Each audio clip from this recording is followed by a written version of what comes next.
Hi, this is Pastor Barry with the Themes of the Upper Story video for chapter 24, No Ordinary Man.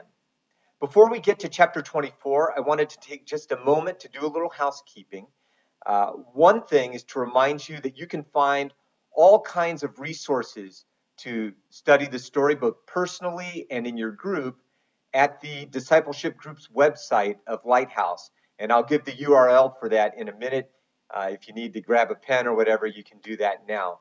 Among the other things that you'll find there are inductive study manuscripts. These are Bible texts that are drawn from each of the chapters of the story that will allow your group to do a deeper study of a smaller passage within that chapter. So if your group has gotten a little bit tired of trying to talk about the entire chapter, you just need a change of pace, or if your group wants to do something where your group is actually digging into a passage of scripture and coming up with observations and questions for the discussion yourself, this is for you. So you can download those. They're pre-made on the website.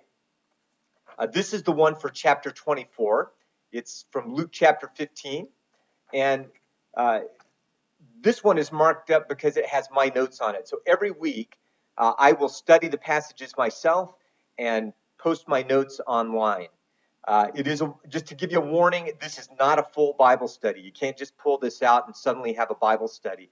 But what it will do is give you a picture of the kinds of things that you might find in a passage like this. Old Testament references, repeated words and phrases or themes, and important questions that are coming up that you might discuss. So it's really more as an aid to your study rather than a full-blown curriculum. If you're interested in this kind of stuff, you can find them on the Discipleship Group's website at this URL. So hopefully that's memorable for you. But if you can't remember this, come and talk to me or email me, and I'd be glad to make sure that you find your way there. All right, let's talk about chapter 24. It's entitled No Ordinary Man.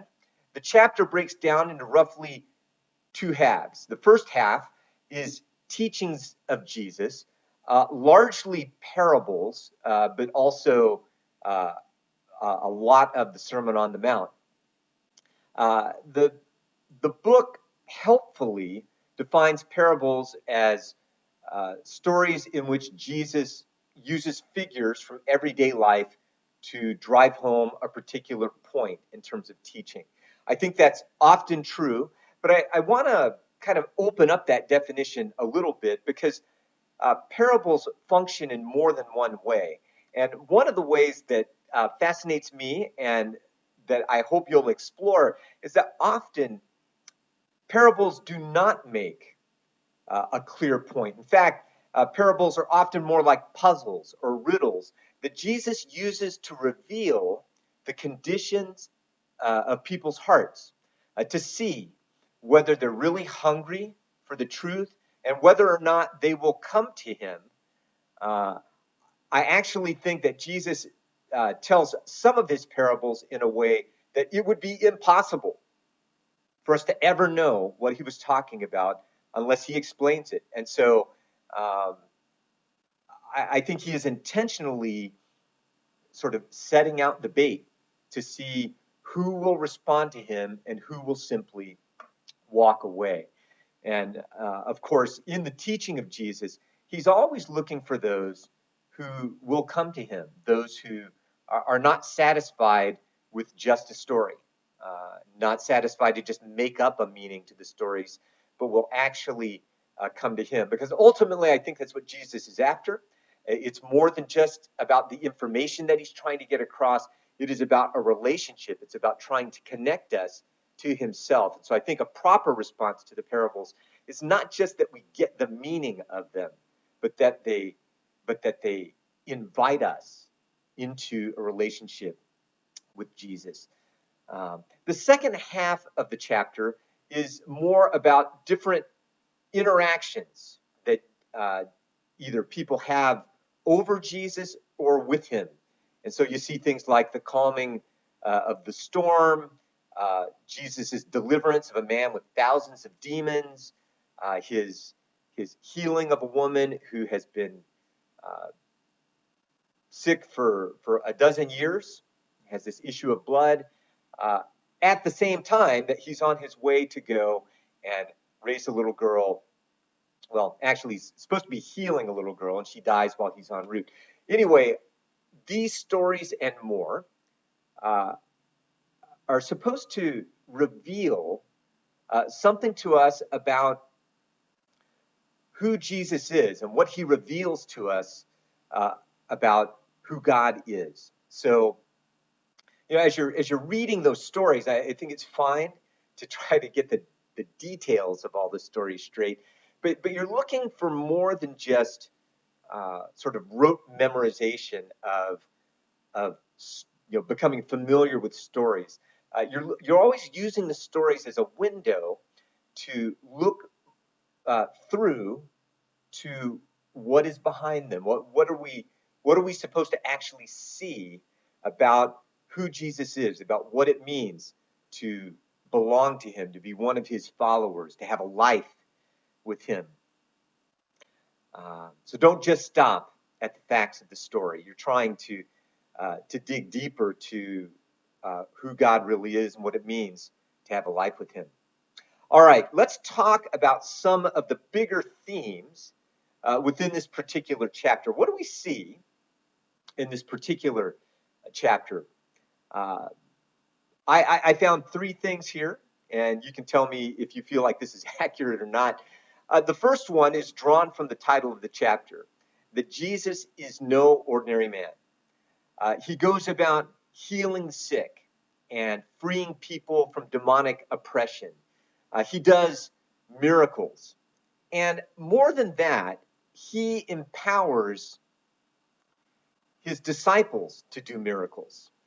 I think that's really the kind of over-the-top thing. It's not just that Jesus does miracles, but that he can empower his followers to do them as well. So, we end up seeing in this chapter the famous story in which Jesus walks on the water. But what is even more extraordinary, at least to me, is that he calls Peter out onto the water, and Peter is able to walk on the water. So Jesus is no ordinary man in himself, but also in his relationship to us and what he can empower us to do. Secondly, I think we find in this chapter repeatedly the reality that what we do matters a great deal. Some of us have been taught that what we do doesn't really matter. It's all about belief. It's all about faith, and what we do is insignificant. And I just think that's a gross distortion. There is a kernel of truth in the idea that there's nothing that we do that can earn us favor with God. There's nothing that we can do to save ourselves. We're saved by God and by his grace. But what we do matters hugely, in large part because what we do demonstrates what we actually believe. If I believe that, and this is probably a story some of you have heard me tell before, but if I believe that the building that I'm in right now is unsafe and that the roof is going to cave in any moment, then I would not be here talking to you. If I really believed that the roof was going to cave in, I would act in a way that was consistent with that belief.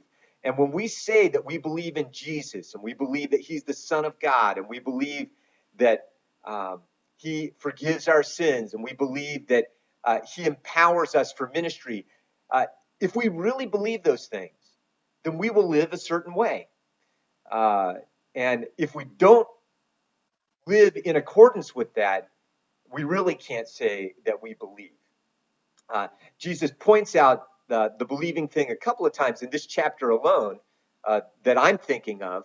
One is in the parable of the Good Samaritan, where at the end of the parable, he tells them to go and do likewise. His goal is not just that they will understand a truth, but that they will live it out.